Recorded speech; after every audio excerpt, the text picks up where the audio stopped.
मैं खबरें आज भी की तरफ से सुरेंद्र सिंह जी का से मैं मुखातिब हूँ और ये पूर्व मंत्री रह चुके हैं और कांग्रेस इस वक्त किस मुकाम पे है यूपी के अंदर, क्या वजह है, मैं ये जानना चाहता हूँ।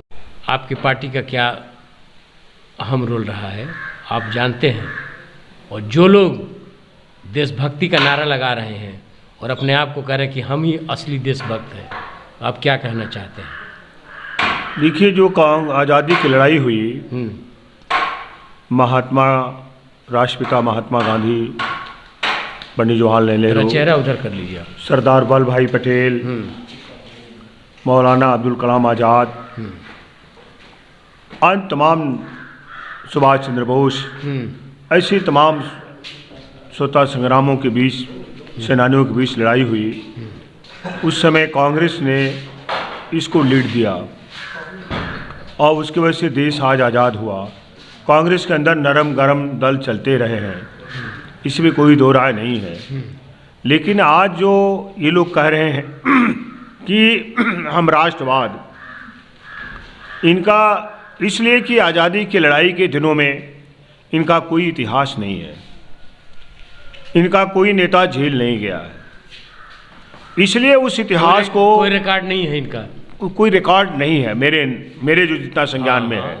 हम लोग को भी मालूम इधर कोई अगर होगा तो मैं नहीं जानता। नहीं है, कोई भी नहीं है, कोई इतिहास नहीं है। कोई इतिहास नहीं है। इनके एक नेता जेल भी गए तो अंग्रेजों के सामने उन्होंने माफी भी मांगी और लिख के दिया उन्होंने माफी भी मांगी। तो उस इतिहास को भुलाने के लिए ये वर्तमान सरकार और प्रधानमंत्री जी और गृह मंत्री जी, ये सारा भाजपा काम कर रही है कि आज़ादी की लड़ाई के दिनों का जो इतिहास है वो कैसे मिटे, उसको तोड़ मड़ोड़ करके इतिहास को कैसे पेश किया जाए। एक मैं उदाहरण देना चाहता हूँ आपको। अभी 3 दिन पहले सुभाष चंद्र बोस की मूर्ति का एक पूरा तो नहीं, एक अनावरण करके दिया उन्होंने इंडिया गेट पर दिल्ली में। वहाँ क्या हुआ, उन्होंने भाषण में कहा कि ऐसे महान पुरुषों को लोगों ने भुला दिया, उनके इतिहास को, उनके त्याग को भुला दिया। सन 1912 मई सन 1940 में सुभाष चंद्र बोस ने एक अपना भाषण किया था कलकत्ता में। अच्छा। उस समय जनसंघ नहीं थी, हिंदू महासभा था और मुस्लिम लीग थी। उन्होंने कहा कि हिंदू महासभा और मुस्लिम लीग दोनों एक सांप्रदायिक दल है, सांप्रदायिक लोग हैं ये लोग, इनको बंद किया जाए। और इनको जो है, इनकी कांग्रेस को हम मांग करते हैं कि कांग्रेस को आप वोट दीजिए। कांग्रेस हमेशा एक पारदर्शी पार्टी रही है, धर्मनिरपेक्ष पार्टी रही है, सबको साथ लेके चल रही है, सारे लोगों को लेके चलती है, किसान मजदूर सबके हितकारी है, चाहे मनरेगा का हो, चाहे जो भी इशू है, सब कांग्रेस पार्टी ने लाके देश को। मौजूदा सरकार का दावा है कि जो ये लोग 50 साल में नहीं कर पाए, हम वो 5 साल 10 साल में किए हैं। मैं एक सवाल आपसे पूछना चाहता हूँ, मैं आप पत्रकार हो, मैं उससे अब सवाल नहीं पूछना चाहता, लेकिन पूछना चाहता हूँ।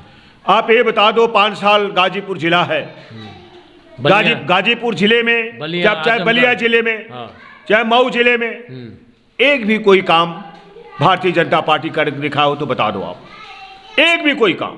कोई ऐसा मैं मान लेता हूँ, जन कल्याण का एक भी काम किया हो तो मैं मान लेता हूँ कि भाई आपने काम किया है, इनको दे दो।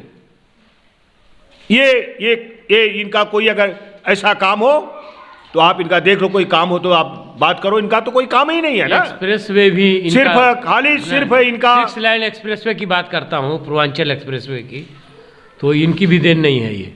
नहीं, वो एक्सप्रेसवे दे है। देखो, यहाँ जो एक्सप्रेसवे का शिलान्यास तो अखिलेश जी ने किया था, पूर्वांचल एक्सप्रेसवे का। और जो किसानों को इतना जो पैसा मिला है, अगर भूमि अधिग्रहण बिल राहुल गांधी नहीं लाया होता, नहीं पास कराया होता, तो ये पूरे किसानों को इतना पैसा नहीं मिलता।